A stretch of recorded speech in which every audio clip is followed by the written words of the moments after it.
My headset picked up the whine of the Council ship's weapons, charging before my eyes even found the warning light on my own console, and in that half-second, I understood that we might not leave that room.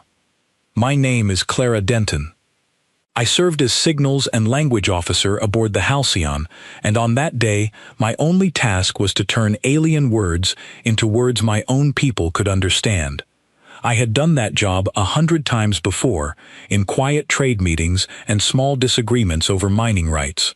I had never done it with my hands shaking the way they shook that morning. The being standing across from us called itself Ambassador Corvith, and it spoke for the Galactic Council, an old alliance of powerful worlds that had watched over younger species for longer than humanity had known any of them existed.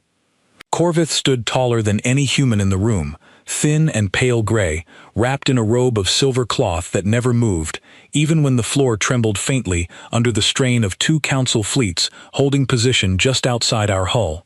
Its eyes, if that is even the right word for them, never blinked, and I had learned early in my training never to look into them for too long. Beside me stood Ambassador Louise Farrow, chosen to speak for every nation on Earth in that one small room, and next to her stood Admiral Victor Lang, whose ships were the only thing standing between our planet and the vessels waiting silently in the dark beyond our viewport.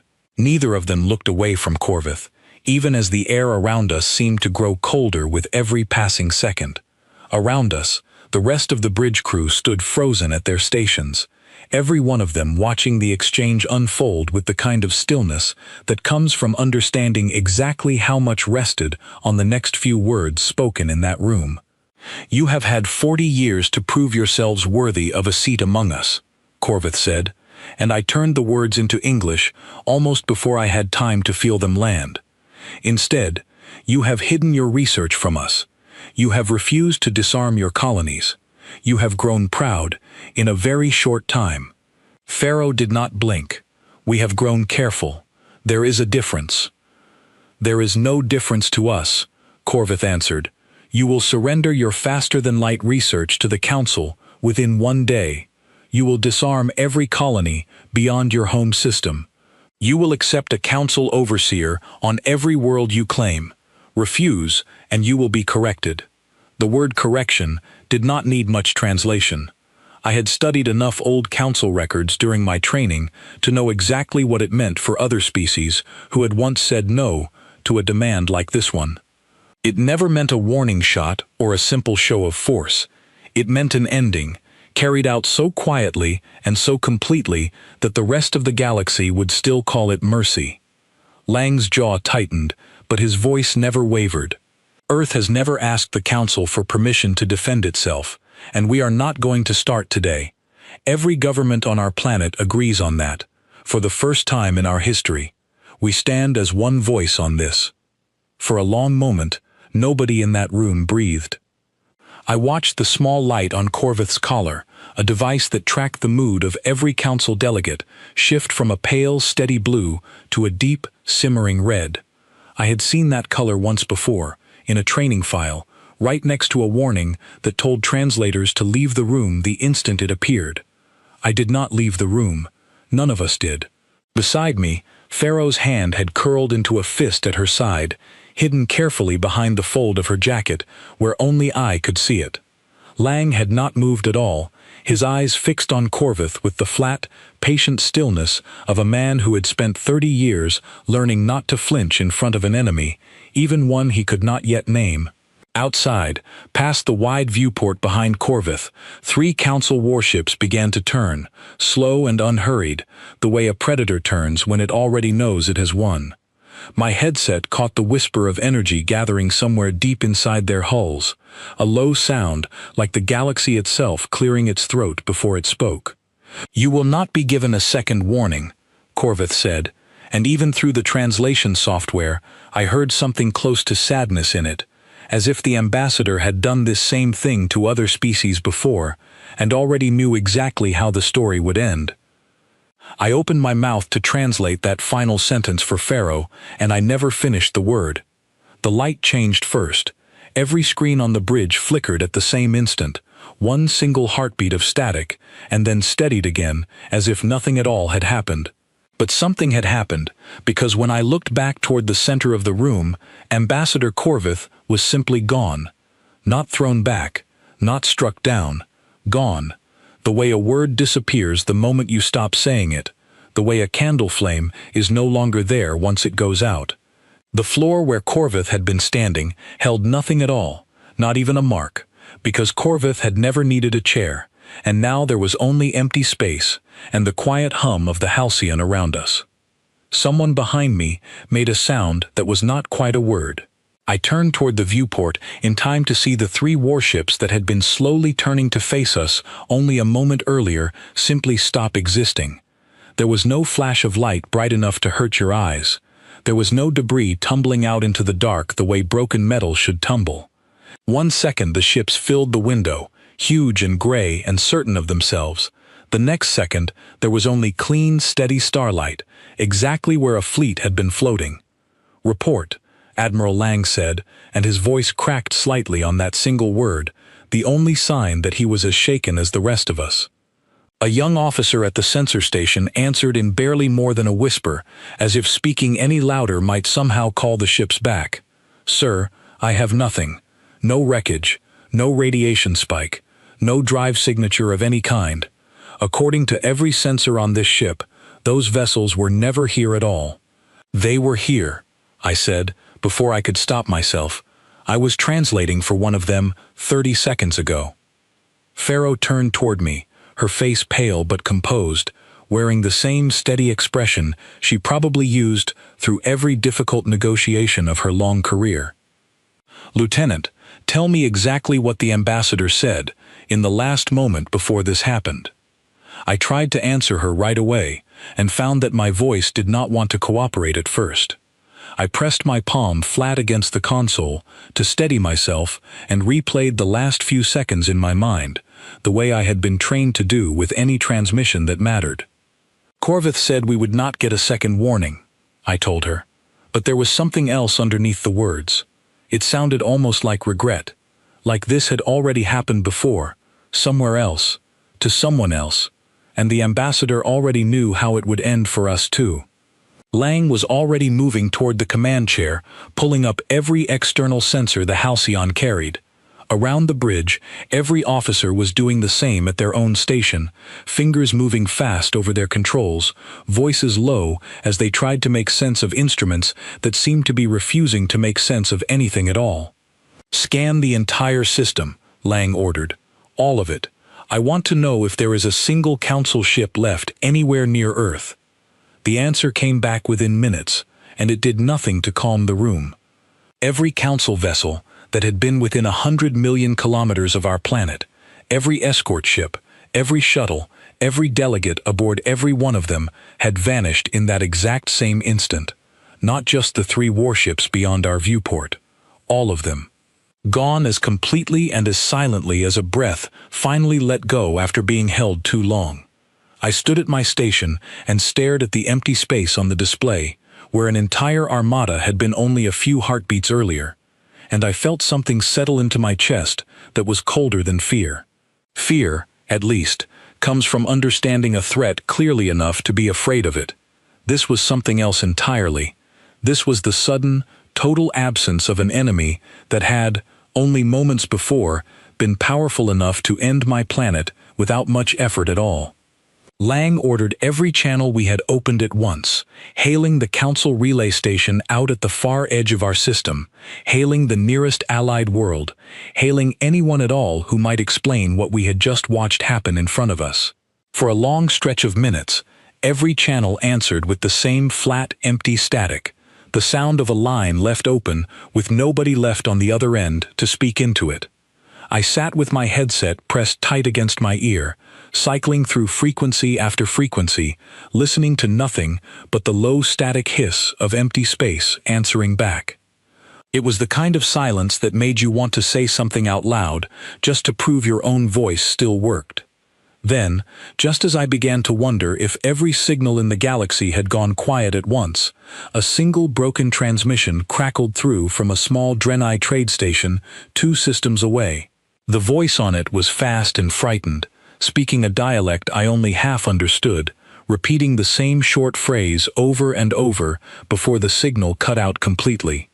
As close as I could translate it in that moment, the voice was asking whether Earth ships had seen it happen too, and whether we could tell them if their own council envoy had vanished the very same way. I never learned the name of whoever sent that message, and some nights since, I still wonder if they made it through whatever came after. Pharaoh was the first to say what everyone else in that room was already thinking, though she said it quietly, almost to herself. That is not a retreat. No, Lang agreed, his eyes still fixed on the empty display. A retreat leaves a trail behind it. This left nothing at all. I looked past both of them, out through the viewport at the clean, undisturbed stars, and I thought again about the way Corvith's voice had sounded in that final sentence. Not proud. Not threatening. Almost like a warning, meant for someone else entirely. Someone the ambassador had feared, far more than it had ever feared us. Nobody said it out loud yet, but I believe every person standing on that bridge felt the exact same questions settle over the room, like a physical weight pressing down on all of us at once. If something out there was powerful enough to erase an entire council fleet in the space of a single breath, without so much as a spark of light to mark the moment it happened, then the ultimatum we had just refused, only minutes before, was no longer the most dangerous thing waiting for us out there in the dark. It was only the beginning of something far larger, and not one of us yet understood what that something was, or whether it had even noticed we existed at all. Every channel on the Halcyon was screaming at once, and for a moment I could not tell if we were under attack or if the entire galaxy had simply lost its mind. Word of what had happened above Earth spread faster than any of us could control it. Within 20 minutes, every planetary network on Earth was carrying the same impossible story, told 100 different ways. Some channels called it a miracle. Some called it a trick, certain the Council fleet was cloaked somewhere nearby, waiting to strike the moment we let our guard down. Nobody in any government office seemed to agree on what to do next, and for the first time in my life, I understood what it meant to watch an entire species try to process something it had no history to compare it to. Markets closed within the first hour, reopened within the second, then closed again, as nobody could decide whether the disappearance of an entire fleet made Earth safer or simply next in line for whatever had done it. Military bases across 6 continents moved to full readiness, though nobody could quite agree on readiness for what. I watched one civilian broadcast loop the same 12 seconds of empty starfield over and over, as if repeating the image enough times might finally make it explain itself. Admiral Lang did not wait for anyone to reach an agreement. Within the hour, he had pulled together a small task force, and to my surprise, my name was on the list. I had expected, if anything, to spend the next several days translating panicked messages from allied worlds, not standing in a briefing room being handed a mission that felt several ranks too large for me. "You read Old Kaith better than anyone else wearing an Earth uniform," he told me when I reported to the briefing room aboard the Halcyon. "If there is an answer to this, it will not be written in a language any of our analysts can handle alone." Standing beside him was a lean, gray-haired man I had never met in person, though I recognized his name from half the research papers I had studied during training. Dr. Simon Pratt had spent 30 years studying council history from the outside, piecing together scraps of old treaties and border disputes that the council itself had never bothered to explain to anyone beneath its notice. He looked more excited than afraid, which unsettled me more than if he had looked terrified. "Lieutenant Denton," he said, shaking my hand firmly, "I have a theory, and I am going to need your ears and your eyes to prove it." "A theory about what erased an entire fleet in a single breath?" I asked. "A theory about why," Pratt said. "The how frightens me less than the why." Before he could explain further, a voice cut through the room from the communications station outside. One of our long-range sensors had picked up something drifting at the exact coordinates where Corvith's ship had been sitting only hours earlier. A single object, small, undamaged, broadcasting nothing at all, simply waiting in the empty space where an entire armada had once floated. Lang wasted no time. "Get a shuttle out there. I want eyes on it before anyone else's sensors do." I volunteered before he could finish giving the order, and within 20 minutes I was strapped into a shuttle beside Pratt and a security officer named Adam Cross, a broad-shouldered man with a calm, steady voice that made the rest of us feel a little less like we were flying straight toward the unknown. The shuttle's engines hummed beneath us as we crossed the same empty stretch of space where 3 warships had disappeared without a trace, and I found myself watching the stars outside my window as if they might vanish too, the same way everything else out there had. The object turned out to be a data buoy, roughly the size of a small vehicle, its surface a smooth, dark material none of our scanners could immediately identify. It gave off no heat, no radiation, no signal of any kind, as if it had been placed there deliberately rather than left behind by accident. "That is not debris," Cross said quietly, guiding the shuttle into a slow approach. "Debris does not sit still like that. Debris does not point its sensor array directly at incoming traffic." I gripped the edge of my seat and watched the object grow larger in the shuttle's forward display, trying to read anything at all into its smooth, featureless surface. It looked less like a machine and more like a stone that had been polished by some very patient hand, deliberate in a way nothing built for war ever bothered to be. He was right. As we drew closer, a faint light along one side of the buoy blinked once, then twice, almost like it was acknowledging our approach rather than reacting to it. "It knows we are here," Pratt murmured, leaning forward in his seat. "Lieutenant, I would very much like to know what it does next before we get close enough for it to do it to us." My stomach tightened at that thought, and for a moment I considered asking Cross to hold our position and wait for a larger ship to catch up. But the buoy did nothing else. It simply drifted, patient and silent, as if it had been waiting exactly like this for far longer than any of us understood. Cross brought the shuttle alongside it carefully, and with the ship's small remote arm, we drew the buoy into our cargo bay. The moment the outer hatch sealed behind it, every alarm on our shuttle went off at once, sharp and sudden enough that my heart slammed against my ribs before I even understood what had triggered it. "Report," Cross said, hands already flying across his console. "Radiation spike," I said, reading the number as it climbed. Small, but rising. For 3 long seconds, none of us breathed, certain the buoy had just woken up to destroy the very ship that had captured it.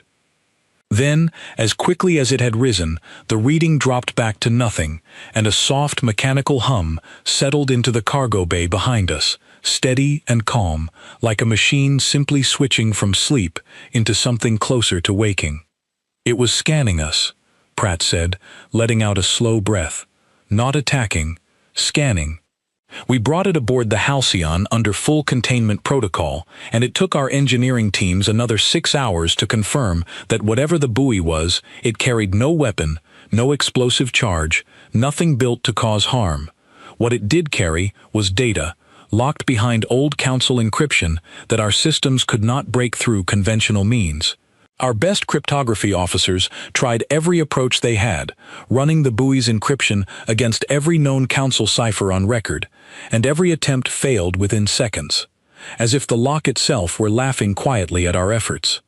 It was built, I realized, watching those failed attempts stack up on the display, not to keep out an enemy, but to keep out anyone who had not earned the right to read it.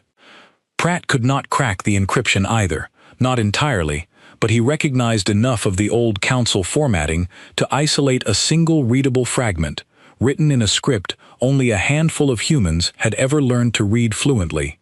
I was one of them. I sat with that fragment for nearly 2 hours before I trusted my own translation enough to speak it aloud.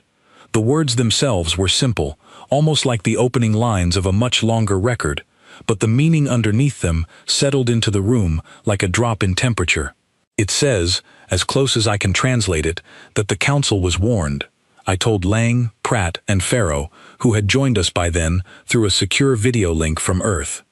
"It mentions something called the Quiet. It says the Quiet does not forgive twice." Farrow leaned closer to her camera, her expression sharpening. "Twice. Does that mean this has happened before? I believe so, Pratt said carefully. Council history has always had strange gaps in it, entire eras that nobody in the Council itself likes to discuss.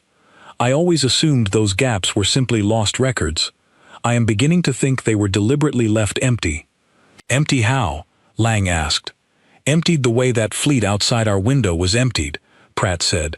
I think whatever took the Council today has done this before, long before Earth ever learned to leave its own atmosphere.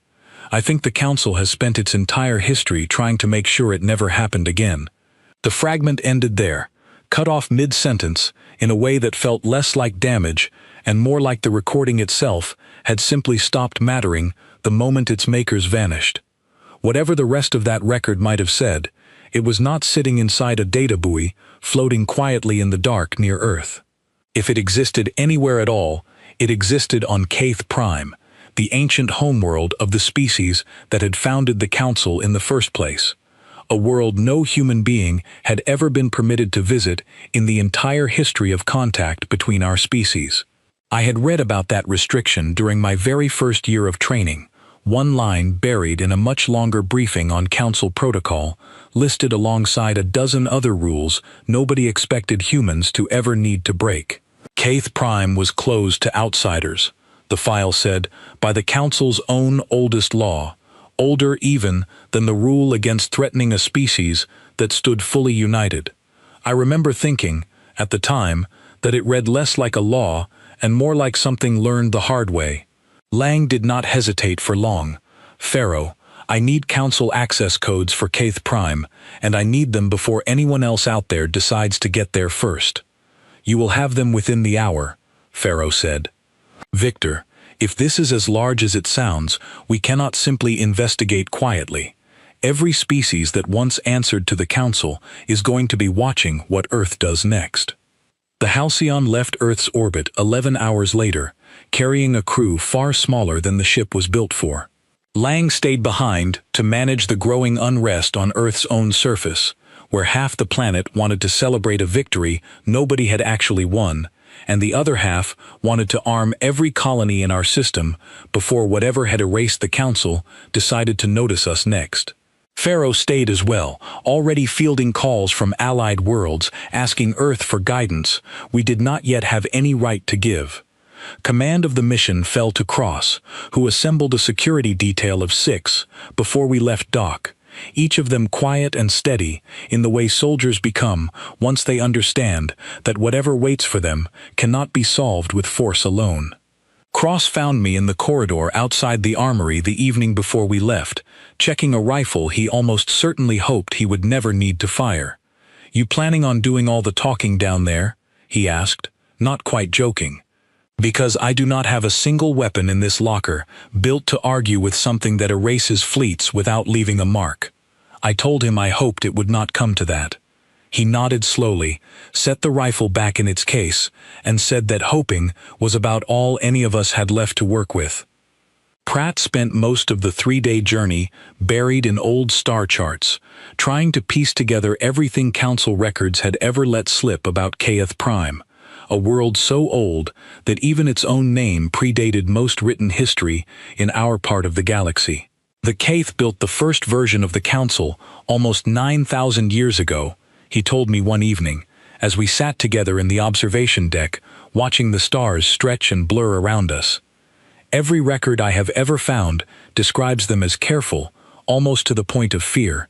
I always assumed that carefulness came from wisdom. Now I am starting to wonder if it came from somewhere else entirely. He went on for a while after that, describing old trade agreements that made no sense unless you assumed the Caith were afraid of something they never named, ancient border markers set far more cautiously than any real military threat would require, entire diplomatic customs built around never provoking anyone, not even species with no ships and no weapons at all. I had studied half of those same records during my training and never once thought to ask why. Pratt had spent 30 years asking exactly that question, and I was beginning to understand why nobody had ever given him a satisfying answer. "Somewhere like the quiet," I said. "Somewhere like the quiet," he agreed. I remember looking at Pratt after that and I remember the way his earlier excitement had finally faded into something closer to the fear I had expected from him from the very beginning.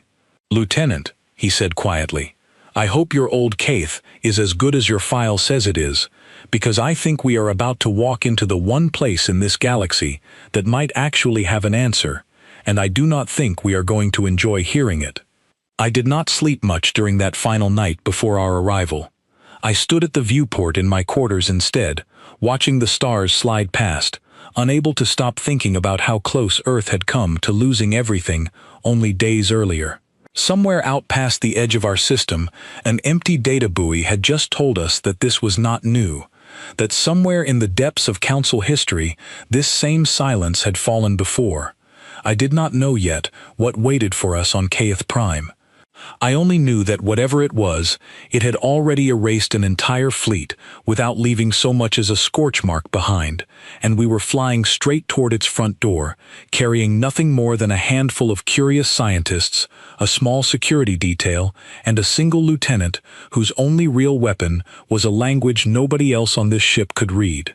The Halcyon dropped out of faster-than-light 300,000 kilometers from Kaith Prime, and every alarm on the bridge went off at the exact same second.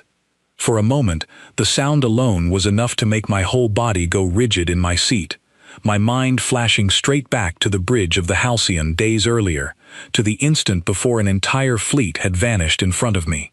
"Report," Cross snapped, already moving toward the main console, and for one terrible breath, I thought we had flown straight into an ambush. "It is not an attack," the sensor officer said quickly, relief cutting through the tension in her voice. "It is the planetary defense grid. It is still fully active. It has simply never seen anything like us before, and it does not know what to make of us." Cross exhaled slowly, easing back from the console. A planet-sized alarm system, with nobody left to answer it. Wonderful.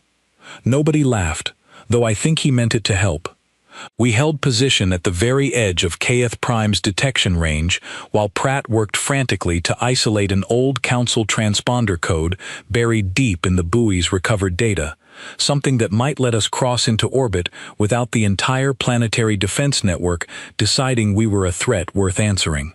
Every few minutes, the grid's scanning beams swept directly across our hull, and each time, the whole bridge seemed to hold its breath together, waiting to see if we would be judged worthy of passing or worthy of correction ourselves.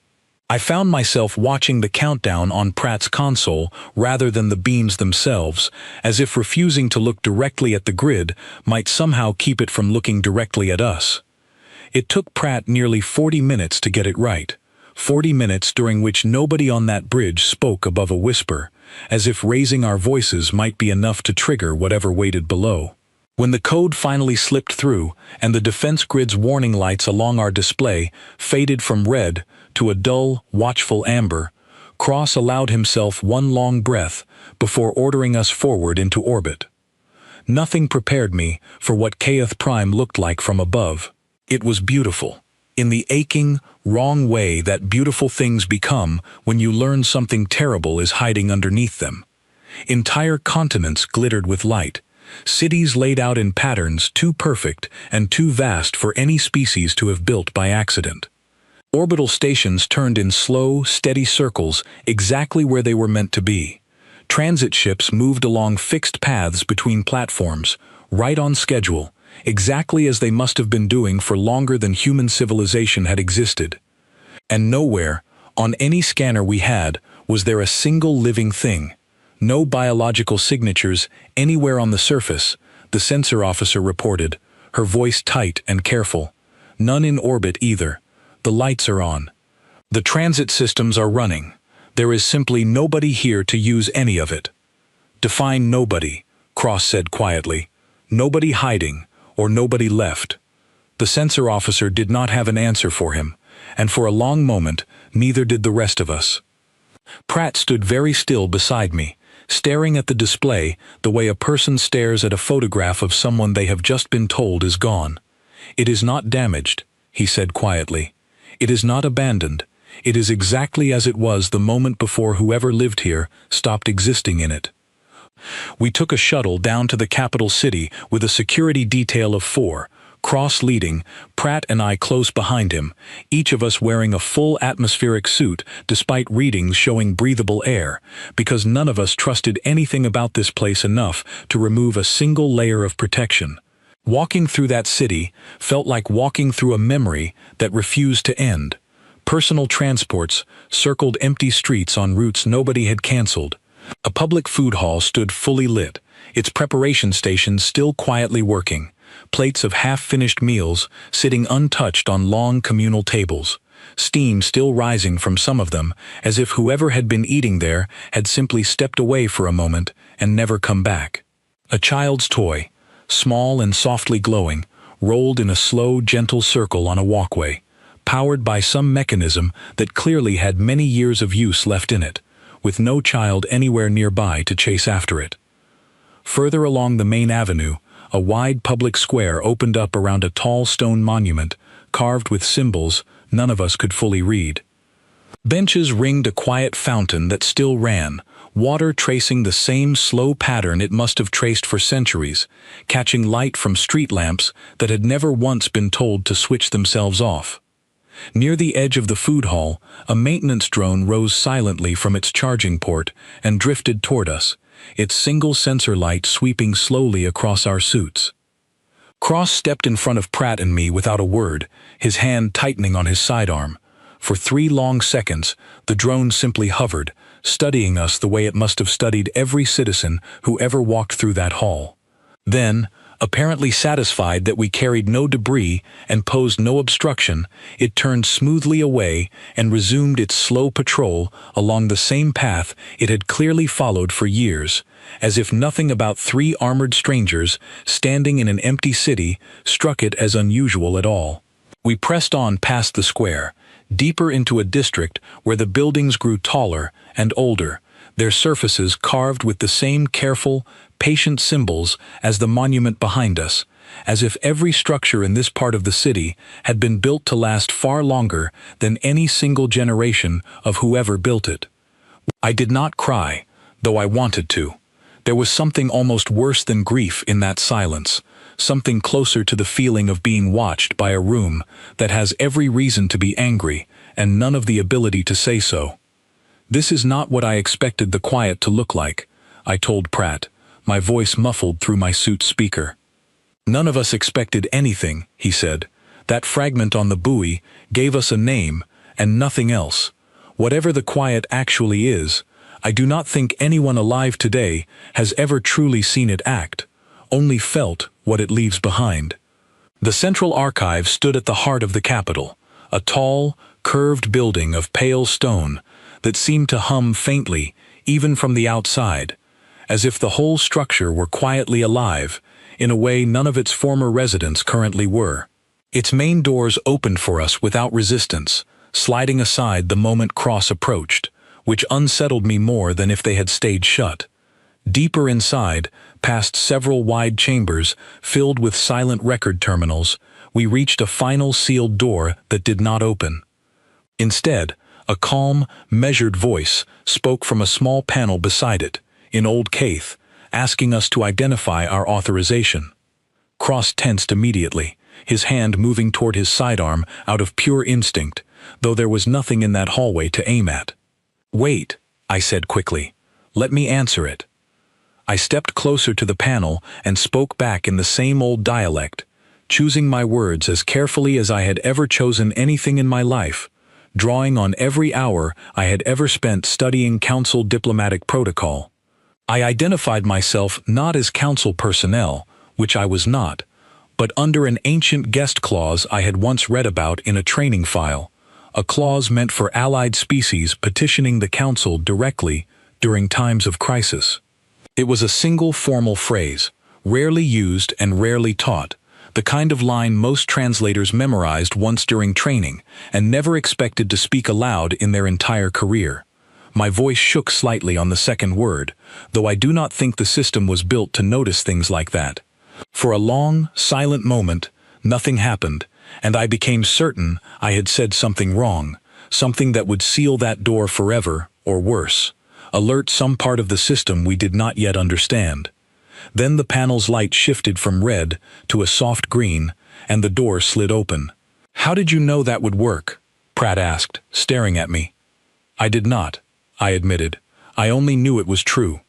Inside, the chamber held row after row of active terminals, each one humming softly, waiting for questions nobody had asked in what felt like a very long time. Pratt and I worked together for almost 2 hours, searching through layers of old text for anything connected to the word from the buoy, until finally, deep within a section of records marked as restricted even to most of the Council's own members, we found it. The oldest texts told the story in fragments, pieced together from records that spanned thousands of years. Long before the Council existed, something the KF called only the Quiet had enforced strict limits on every ambitious young civilization that grew too fast, too proud, too unchecked in its use of power over others. It never announced itself. It never gave warnings beyond the one it always gave right before acting. Civilizations that crossed its line simply stopped, in an instant, without so much as a mark left behind to explain what had happened to them. One fragment, badly damaged and only partly translatable, described an ancient civilization called the Ovanth, a spacefaring people who had, according to the record, grown so certain of their own strength that they began forcing smaller worlds into service against their will. The record said only that the Ovanth's furthest colony fell silent one day, then their homeworld the next, and then every trace of the Ovanth simply stopped appearing in any record at all, as though the galaxy itself had quietly closed a book still half-written. A second fragment, shorter and even more damaged than the first, mentioned a species called only the Baron, in a tone that suggested even the KF who wrote it were reluctant to say more. It noted only that the Baroon had once controlled 40 worlds through fear alone, and that all 40 had returned to silence within the span of a single local year, without a single Kaith ship ever needing to be sent to investigate why. Reading those fragments in that quiet, humming chamber, I understood for the first time why so much of Council history felt hollow at its center, as if entire chapters had been written by people trying very hard not to look directly at what they were describing. Terrified of ever facing it themselves, the earliest Kaith had built the Council specifically to prevent that from happening again. If younger species could be watched carefully, guided firmly, and corrected quickly by the Council itself, then perhaps the Quiet would never need to wake and act directly. The entire purpose of Council rule, at its very founding, had been to serve as a buffer between the vast, ancient silence and every smaller civilization living beneath its notice. "They were never protecting us," I said slowly, understanding settling over me like cold water. "They were protecting themselves from ever having to face this again." Pratt did not answer right away. He had already moved to the next terminal, where a private, heavily encrypted log sat separate from the historical records, dated only days before the ultimatum aboard the Halcyon. It took us nearly 30 minutes to break through enough of its encryption to make sense of it, and when we finally did, neither of us spoke for a long moment afterward. Pratt worked the outer layers of the cipher, while I focused on the grammar itself, an older, more formal dialect than anything in the historical archive, the kind reserved for messages a speaker expected only the most senior members of the Council to ever read. The log belonged to a senior Kaith elder named Vesserin, one of the oldest voices still active within the modern Council. In it, Vesserin spoke with open fear, describing a council that had drifted far from its founding purpose, no longer guiding younger species carefully, but dominating them out of pride and old habit.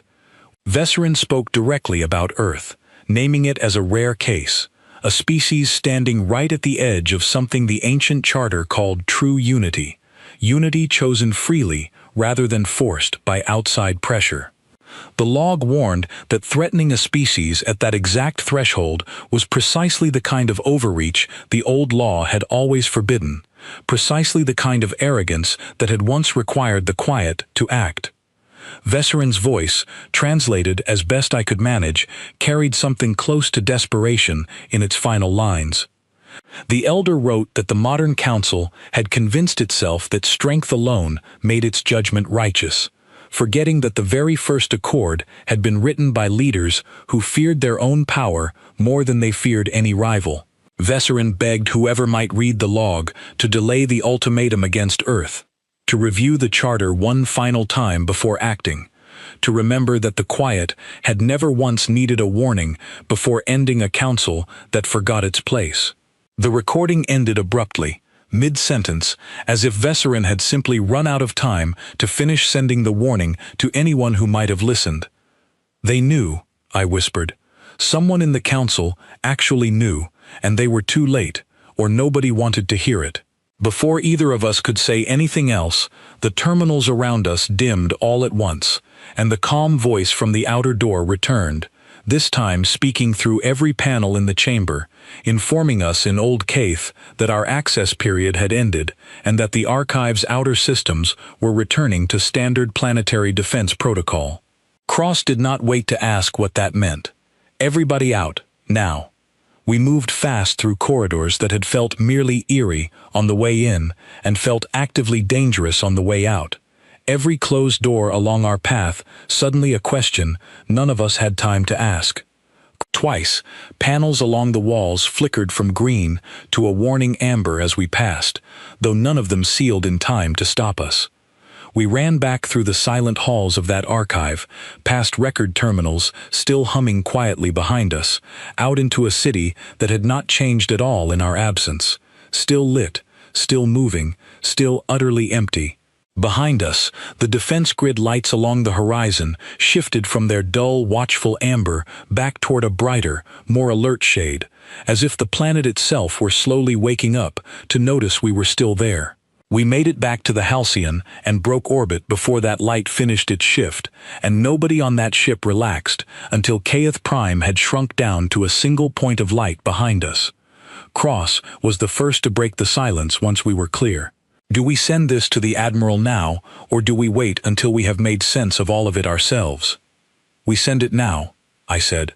Every hour we sit on this is an hour Earth spends not knowing how much danger it might still be standing in. Pratt nodded slowly, though his eyes stayed fixed on the star field ahead of us. And every hour we sit on it is an hour some other species might reach Caith Prime before we finish deciding what any of this means.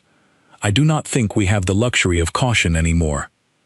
I thought, more than once during that flight home, about my own family back on Earth, going about their ordinary lives without any idea how close the whole planet had come to becoming another entry in a record like the one we had just read, another name that would simply stop appearing in anyone's history.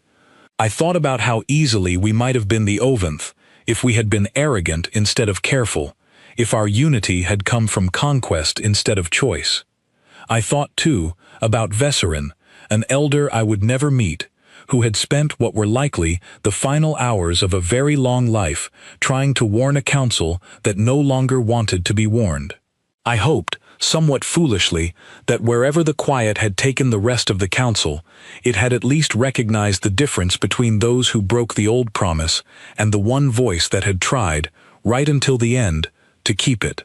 I sat alone in the observation deck for a long while, replaying Vesserin's warning over and over in my mind, and I understood, with a certainty that settled deep into my chest, that what had happened aboard the Halcyon days earlier had nothing to do with luck, and nothing to do with mercy. Earth had not been spared. Earth had simply, finally, become exactly what the oldest law in the galaxy had always promised to protect.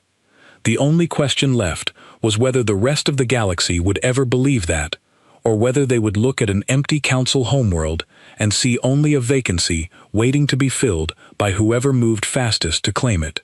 We set course for home at full speed, carrying a truth heavier than any weapon the Halcyon had ever held.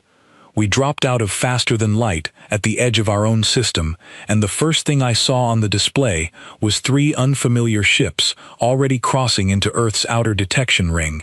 Identify them, Cross ordered, before we had even finished settling into range, and I felt my stomach drop at the thought that we might be returning home only to watch it threatened all over again. Behind us, Earth's own defense fleet was already moving to intercept, a scattering of gray hulls breaking from their patrol patterns near the outer colonies, closing the distance far faster than protocol usually allowed.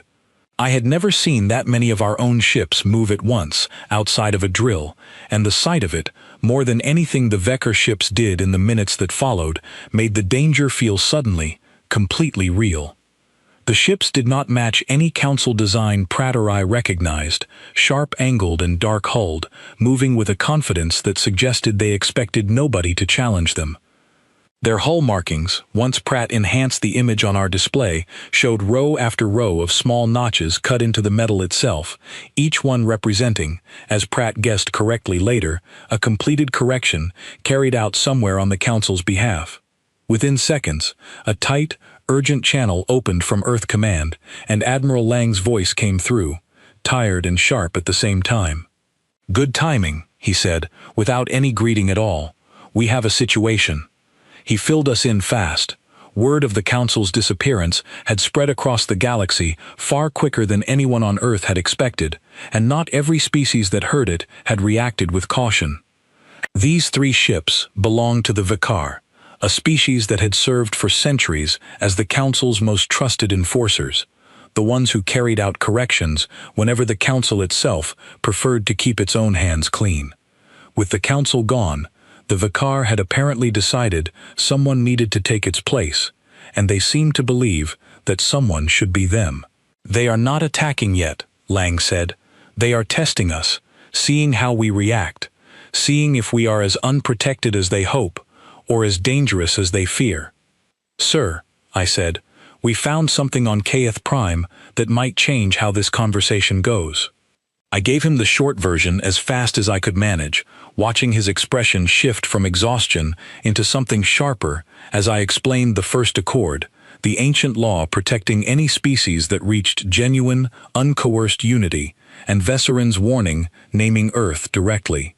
Pharaoh joined the channel partway through, her face pale but focused, and by the time I finished, neither of them spoke for a long moment. "You are telling me our own refusal, standing together as one voice against that ultimatum, is what triggered this," Pharaoh said slowly. "I believe so," Pratt said. "It fits every piece of the record we found. The timing fits, the law fits. I do not think this was luck, Ambassador. I think Earth simply became something the oldest rules in this galaxy were built to protect, at the exact moment the Council tried to threaten it." Lang exhaled slowly. "Then it is time the Vecker understood exactly what they are threatening." He patched me into a direct channel with the lead Vecker ship, and for the first time in my career, I found myself translating not for Earth's protection through careful diplomacy, but through the plainest, most direct warning I had ever delivered. My hands were steadier this time than they had been in that first meeting with Corvith, though my heart still worked twice as hard as it needed to, and some small, honest part of me wondered whether I would ever again translate a conversation that did not carry the weight of an entire planet somewhere underneath it. The Vecker commander who answered called himself Oscar, his voice low and rough, even through the translation software, carrying the flat confidence of someone used to being the strongest presence in any room. "Earth has grown careless," he said. "The Council is gone. Someone must maintain order. We intend to begin with your system. The Vecker did not choose to serve the Council out of love for it," Oscar went on, before Lang could answer. "We served because the alternative was always worse. Now there is no Council, and no alternative, unless one of us provides it. Better us than whatever fills that silence on its own." "You are welcome to try," Lang answered, once I had translated the threat, his voice steady despite everything. "But before you do, you should know what happened to the last power that tried to force Earth into anything." I translated Lang's words carefully, then added, on my own authority, a detail I judged worth sharing even before he asked me to. I described, briefly and precisely, what we had found on Kth Prime, an empty world where an entire fleet had vanished the instant it moved to threaten a species protected by a law far older than the Council itself. For a long moment, Oscar said nothing at all. Then a new alert flashed across our tactical display. 2 of the 3 Vakar ships had shifted their weapon arrays toward our hull, locking on with the kind of precision that left no room to mistake it for posturing. Cross's hand moved instantly to the console beside him, though we both knew there was little our single ship could do against 3 of theirs if this became something worse than words. "Oscar," I said, keeping my voice as level as I could manage, "locking your weapons on us will not make this warning any less true. It will only mean you never get the chance to check for yourself." "Prove it," he said finally. Pratt was already moving, transmitting a compressed fragment of the archive data we had recovered, careful never to send more than necessary, enough to show Oscar's own sensors the truth without handing over anything Earth might need to keep to itself. I watched the Vakar ships hold perfectly still while their own instruments processed what we had sent them, and after nearly a full minute of silence, Oscar's voice returned, quieter than before. "Our own long-range sensors picked up an anomaly near Kth Prime 3 days ago," he admitted. "We assumed it was a sensor fault. We did not consider it might be real." "It is real," I said simply, "and it is still watching." The Vakar ships held their position for several more tense minutes, weapons still active but no longer advancing, before finally turning away and retreating toward the edge of the system. Oscar did not offer any apology, and I did not expect one. Species like the Vakar did not back down out of kindness. They backed down out of the same careful fear that had apparently kept the Kth in line for 9,000 years. I let out a breath I did not realize I had been holding since the moment their weapons first locked onto our hull, and beside me, Cross finally allowed his hand to fall away from the console, though his eyes stayed fixed on the retreating ships until they had shrunk to nothing more than 3 faint points of light at the very edge of our sensors. We had barely finished tracking their retreat when a second, much smaller signal reached us, this one gentle and almost apologetic in tone, requesting permission to approach under a flag of peaceful intent. It belonged to a single unarmed transport, worn and travel-scarred, carrying a delegation from the Drene, the same small trading species whose frightened voice I had first heard crackling through a broken channel only days earlier, right after the Council's fleet had vanished. Their lead envoy, a slight, soft-spoken being named Isran, asked for almost nothing beyond an audience and a chance to speak plainly. The Dreni were a small, quiet species, rarely seen outside their own trade routes, better known across the galaxy for cautious bargaining than for bold gestures. Seeing one of their envoys travel this far, alone and unarmed, into a system that had just faced down an armed Vakar patrol, told me more about their desperation than anything Isran said in the minutes that followed. Where Oscar had come with threats wrapped in confidence, Isran came with open hands and a voice that shook slightly as it spoke through my translation. "Our own protection vanished the same day yours did," Isran said. "We do not know who to trust anymore, or who might come to claim what the Council left behind. We came to Earth because you are the only species we have heard of that refused to be afraid when it mattered most." Pharaoh's reply, once I translated it for Isran, was careful but warm. "We do not know yet what comes next either, Isran, but whatever we build from here, we do not intend to build it the way the Council did. You will have a voice in it, not simply an order handed down to you." It was a small promise, but I watched Isran's shoulders ease slightly at hearing it, and I understood, watching that small moment, exactly how much the galaxy's balance had already shifted in the space of only a few days. Isran's transport was not the only signal waiting for us once word of the standoff spread. Over the following hours, a dozen shorter messages arrived from worlds we had barely exchanged trade data with before, let alone diplomacy. A mining collective near the old Council's southern border asked, cautiously, whether Earth intended to claim authority over their shipping lanes. A small research outpost, isolated and clearly frightened, asked only whether it was safe to keep its lights on. One message, translated only partially before Pratt judged the rest not worth pursuing, seemed to be testing whether Earth's new position could be provoked into a mistake. I answered what I could and passed the rest to Pharaoh's growing team of aides, and somewhere in the middle of that flood of unfamiliar names and unfamiliar worries, I understood that Earth's isolation, the very thing that had once made us an easy target, had quietly ended. News of the coming decisions reached Earth's surface quickly after that, and for the first time since the ultimatum, the response from home felt less like panic and more like something closer to pride. I watched clips from a dozen different countries as they reached Pharaoh's office.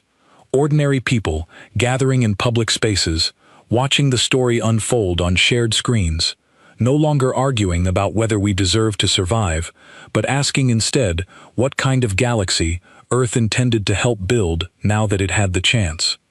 By the time both encounters had ended, Lang, Pharaoh, Pratt and I sat together on a single shared channel, none of us quite ready to say out loud what all of us were already thinking. "We cannot simply defend our own system and call this finished," Pharaoh said eventually. "Word of what happened is only going to spread further. More ships like Oscars will come to test us. More voices, like Isran's, will come asking for shelter. If we do not help decide what comes next, someone else will. And I do not think anyone in this galaxy wants that decision made by whoever arrives with the biggest fleet." "Then we call for something bigger than a warning," Lang said. "We call every species still standing to the same table, and we let them hear exactly what Lieutenant Denton found in that archive, in her own words." Not everyone on Lang's staff agreed easily. I heard at least one voice in the background of his channel argue that gathering every remaining species in one place so soon after the Council's disappearance risked painting an enormous target on Earth rather than removing one. Lang did not raise his voice to answer it. He simply pointed out that Earth already carried that target the moment Corvith's ultimatum reached our system, and that the only real choice left was whether we faced the rest of the galaxy honestly or waited nervously for it to come find us on its own terms. I felt the weight of that suggestion settle onto my shoulders immediately, heavier than anything I had carried since the moment Corvith's voice had first gone cold in that meeting days earlier. "I am a translator," I said quietly, more to myself than to either of them. "I am not the person who should be standing in front of a room deciding how the galaxy runs itself from here." Lang's voice softened, just slightly, the closest thing to gentleness I had heard from him since this entire situation began. "Lieutenant, you were the only person in that room aboard the Halcyon who understood what Corvith's voice actually meant, underneath the words. You were the only one of us willing to fly straight at an empty homeworld to find out why. I do not need you to run anything. I need you to keep doing exactly what you have already been doing since the beginning. Tell the truth, clearly, to whoever is willing to listen." "They will not simply take Earth's word for it," I said. "Not after everything the Council put them through." "No," Pharaoh agreed, "but they might listen to the person who actually stood in that archive and read the warning herself."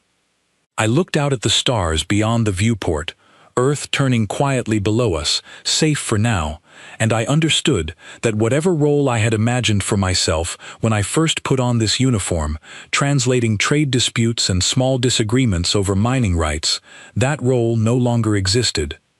Somewhere between an ultimatum and an empty homeworld, I had become something the entire galaxy was about to depend on to tell the truth clearly enough for anyone to believe it. It was not the kind of change anyone prepares you for. There is no training file for it, no protocol number to look up, no phrase in any language I had ever studied that quite captured what it felt like to have an entire species suddenly listening for your voice specifically, waiting to see whether it could be trusted. We set course for the coordinates Pharaoh provided within the hour, toward a meeting that would decide far more than Earth's own future, carrying with us the only thing that had ever truly protected us against the Council in the first place, the plain, unarguable truth of what we had seen with our own eyes. The translation feed cut out in the middle of the Vekar delegate's opening statement, and for one long second, nobody in that chamber knew if it was an accident or an act of war.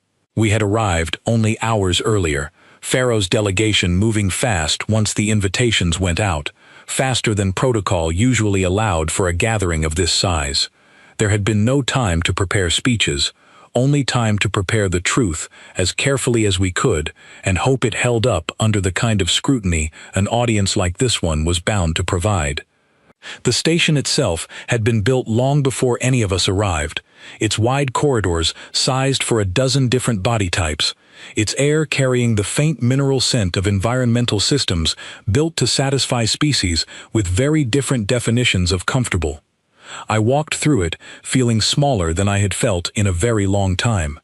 We had gathered aboard a neutral station, drifting quietly between three old trade routes, chosen because no single species controlled it, though looking around that circular chamber at the delegations filling every seat, I understood immediately that neutral ground did not mean calm ground. Pharaoh sat at the center of Earth's small delegation, with Lang beside her, and Pratt and me close behind, while representatives from a dozen other species filled the surrounding tiers, some calm, some visibly tense, all of them aware that whatever happened in this room over the next few hours would shape everything that came after the Council's disappearance. I recognized only a handful of the delegations by sight, species whose names I had only ever read about in Council briefing files back when such files still existed to write. Tall, silent beings from a world called Thren sat perfectly still through the entire opening exchange, saying nothing, missing nothing. A cluster of small, quick-moving delegates from somewhere near the galactic rim whispered constantly among themselves, clearly unused to being included in a conversation this large. Whatever the Council had once been to all of these people, protector, warden, or simply an old and unquestioned habit, its absence had brought every one of them to this room with the same uncertain question written across faces I had never learned to read as easily as human ones. A handful of empty seats near the back of the chamber marked delegations that had chosen not to come at all, whether from fear, indifference, or some calculation none of us were in a position to guess. I found myself wondering, more than once during that long day, whether those empty seats would matter more in the end than any of the crowded ones. The silence lasted only a few seconds before panic rippled through the chamber, delegates rising from their seats, security officers moving toward the exits, certain that whoever had cut the feed intended something far worse than an interrupted speech. For a moment, half the room seemed ready to assume the worst about the other half, old suspicions surfacing fast in the sudden dark.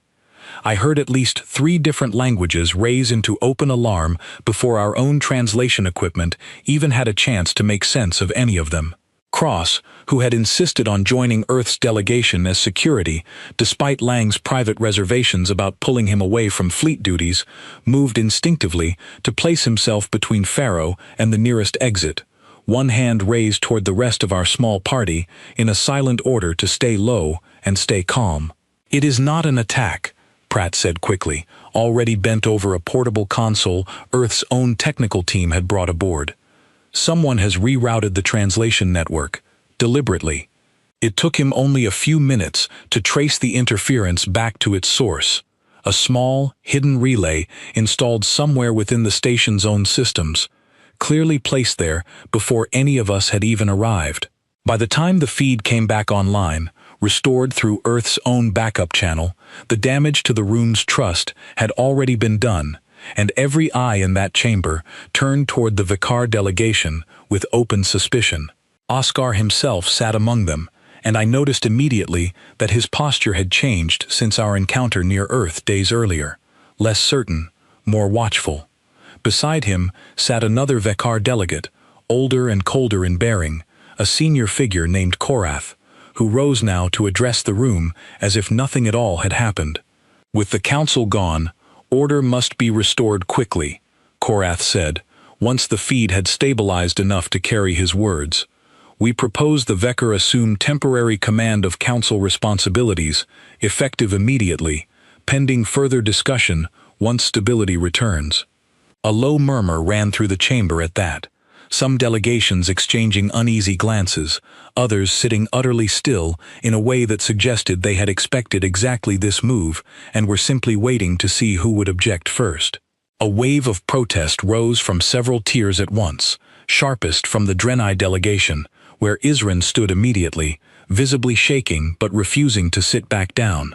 "You cut the translation feed to force this vote before anyone could properly object," Isran said, and I translated the accusation as clearly and precisely as I could manage, letting the words carry their own weight without softening them. Korath did not deny it directly, which told me everything I needed to know about whether the accusation was true.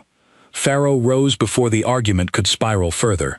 Before this chamber votes on anything, it deserves to hear what Earth found on EarthHFY, in full, from the person who read it herself. After that, if this room still wishes to hand galactic order to a single species again, it may do so with open eyes rather than in the dark.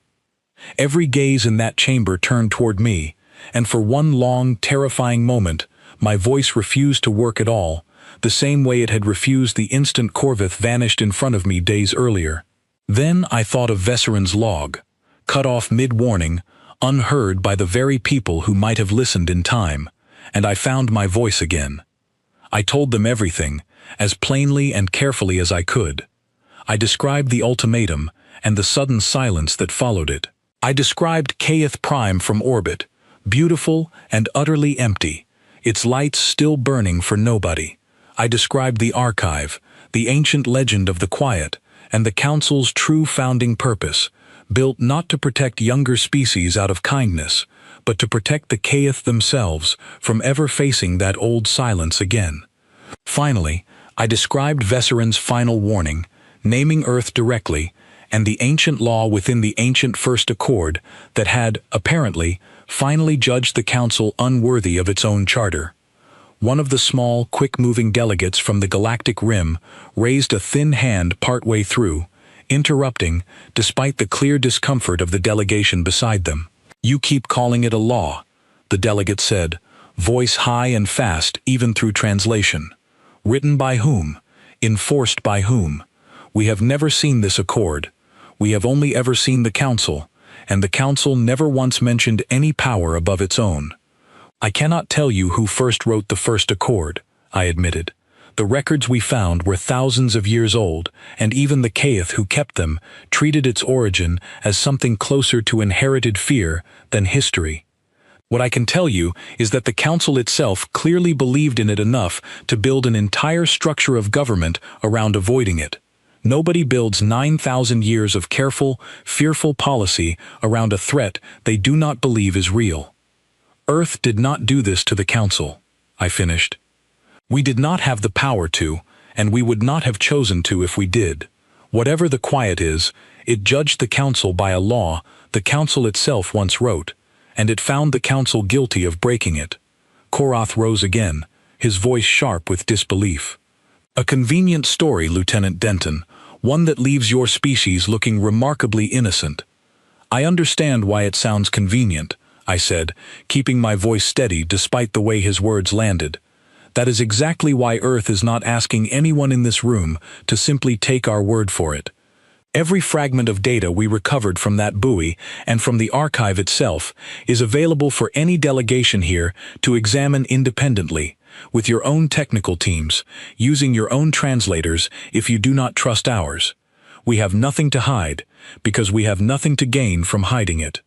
One of the silent Thren delegates rose then, for the first time since the session began, its voice slow and deliberate when it finally spoke. "If this Quiet judges only those who break the old law, then any species avoiding that arrogance has nothing to fear from it. Is that a fair understanding of what your archive revealed, Lieutenant Denton?" "As far as we could determine, yes," I answered. "It does not seem to act without cause. It acted here because the Council broke a promise it made to itself thousands of years ago. I do not believe it is looking for new reasons to act again. I believe it would rather not need to." "Beside me," Pratt added quietly, for the benefit of the delegations closest to us, that 30 years of studying the Council's strange caution had never once turned up a single instance of unprovoked action, only centuries of careful avoidance. "It was," he said, "the most consistent pattern in the entire historical record. The Thren delegate lowered itself back into its seat without another word, though something in the careful stillness of the room afterward told me its question, and my answer had shifted more opinions than any argument Pharaoh or Lang could have made on Earth's behalf. For a long moment, the chamber remained silent, and I watched Oscar shift slightly in his seat before speaking for the first time since the session began. "I have seen a portion of this data already," he said, his rough voice carrying clearly now that the feed had stabilized. "My own sensors detected an anomaly near Keth Prime days before this meeting. I did not want to believe it meant what Lieutenant Denton has just described. I believe it now." I watched something shift in his posture as he said it, the careful confidence I remembered from our standoff near Earth giving way to something closer to plain exhaustion, as if believing me had cost him more than disbelieving ever could have. His admission changed the room's temperature almost instantly. Whatever authority Korath had hoped to claim, through fear and confusion, collapsed the moment one of his own people confirmed Earth's account, rather than disputing it. Isrin spoke again shortly after, this time in support rather than accusation, and one by one, other delegations added their own voices, some cautious, some openly relieved, until Korath found himself standing nearly alone in a room that had already made up its mind without him. Lang spoke next, his voice calm, but firm enough to carry the weight of everything that had happened since that first ultimatum aboard the Halcyon. "We are not proposing that Earth take the Council's place. We watched what happened to the last power that believed it alone deserved to give the orders. We are proposing something built differently from the start. No single species holding authority over the rest, no secret enforcement carried out in anyone's name without consent. A shared charter built on transparency, cooperation, and the plain understanding that any power arrogant enough to repeat the Council's mistake may find itself facing exactly what the Council faced." Pharaoh laid out the proposal in detail after that, a new charter built around shared councils rather than a single ruling body, decisions requiring broad agreement rather than one voice speaking for everyone else, and an open commitment that no species, including Earth, would ever again threaten another simply because it had grown strong enough to get away with it. The debate that followed lasted the better part of that day, long enough that I lost track of how many times different delegations rose to question, challenge, or refine the proposal in front of them. One delegation, representing a cluster of small mining colonies near what had once been the Council's western border, asked plainly what would stop a stronger species from simply ignoring the new charter the moment it became inconvenient. Lang answered that question directly, admitting there was no perfect guarantee, only the same guarantee that had apparently held the old council to account in the end, that arrogance, sooner or later, tends to announce itself, and that a charter built on shared voice rather than a single throne would at least make it harder for any one species to grow arrogant unnoticed. The same quick-moving delegate who had questioned the First Accord's origin earlier rose once more, this time with a different question entirely. "And if we sign this charter, and Earth grows as powerful as the Keth once were, what stops you from becoming exactly what they became?" Pharaoh answered that one herself, without hesitation. "Nothing but our own memory of today, and the plain fact that we will have signed the same charter as everyone in this room, bound by the same limits as every other name on it. If we ever forget that, I hope someone in this chamber reminds us as directly as you just did." Not every voice in that chamber agreed easily. A handful of smaller factions, still uncertain whether Earth's account could be fully trusted, chose to abstain rather than commit outright, and Korath left the session early, unwilling to sign anything that stripped away the authority he had hoped to claim. But by the time the session finally closed, enough delegations had added their names to the new charter that its foundation felt solid rather than fragile, built on genuine agreement rather than forced compliance, exactly the kind of unity the old law had always been written to protect. Isrin found me first, actually, slipping quietly to my side while the chamber was still emptying. "Thank you," the envoy said simply, "for speaking plainly when it would have been easier not to." I did not have a good answer for that, so I simply told Isrin that the Draenei delegation was welcome to reach out to Earth directly, anytime, and watched something like relief cross features I was only just beginning to learn how to read. Pharaoh found me briefly before she departed for Earth's own transport, resting a hand lightly on my shoulder. "You did more today than translate words, Lieutenant. You gave this room a reason to trust us. That is not a small thing." "I only told them the truth," I said. "In my experience," she said, with the faint trace of a tired smile, "that is rarer than people assume, and harder to deliver well. Go rest. You have earned it." I stayed behind after most of the delegations had departed, drawn to a quiet observation deck near the edge of the station where a wide window looked out over open space, stars scattered endlessly in every direction. I thought about Corvith's voice in that final sentence aboard the Halcyon days earlier, about the fear buried underneath its threat, fear of something the ambassador had clearly known far better than any of us. I thought about Caith Prime, still glowing softly somewhere far behind us, lights burning steadily for a population that would never return to see them. I thought about Vesserin, out of time, warning the wrong audience about the right danger. The quiet had not spoken to us directly, not once, in all of this. It had simply acted, judged, and gone silent again, the same way it must have done countless times across a history none of us had ever fully understood until now. I did not know if it was watching this new charter take shape, weighing whether the galaxy had actually learned something from what happened to the Council, or whether it had already turned its attention elsewhere, satisfied that its ancient law had been upheld one more time.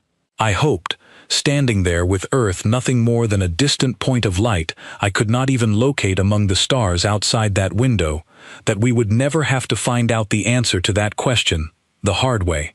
I hoped that whatever we built from here, we would build it carefully enough and honestly enough that the old silence would never again have reason to notice us at all.